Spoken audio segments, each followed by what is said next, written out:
Morning, the most news in the morning, period. Weekdays 6 Eastern. You know, what it tells you is not necessarily who you can sue, John, but whether or not your case has any real merit, has any real teeth. And I think, you know, there's a hole in the market for that. People ask me all the time as an attorney, I just slipped and fell. Is there anyone that I can sue? Do I have a case? And people want to know whether or not they have the right to sue or who they should sue. And in that sense, if they're filling, this website is filling that hole, it could be pretty significant. So what's your sense of this? Will it actually increase the number of lawsuits that we see, or could it potentially decrease them because there will not be as many frivolous lawsuits filed because people might take a look at this and say, oh, I don't have a case? There's a debate over that. I mean, there's certainly many detractors that are saying this is going to encourage lawsuits. People are going to think that it's much easier to sue. And then there are those like myself that think maybe not. We spoke to the owner of the website, the founder of the website. Yes, we are the naively optimistic, aren't we? Exactly. And he says, he vehemently, you know, disagrees and says this is certainly not going to encourage lawsuits. The notion promoted by some commentators that this site will help to generate an avalanche of frivolous lawsuits is comically absurd.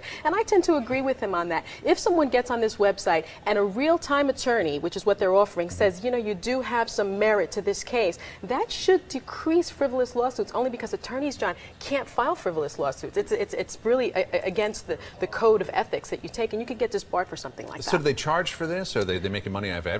It's a little different than other websites that are around right now, in that they don't charge the consumer. What they are doing is charging attorneys about $1,000 or more to be advertised on the site and to be linked with the site. Gotcha. And so it's free for consumers, charged for attorneys. Could be a win-win for everyone. All right, well, let's see. So it debuts next month, right? Next month in September.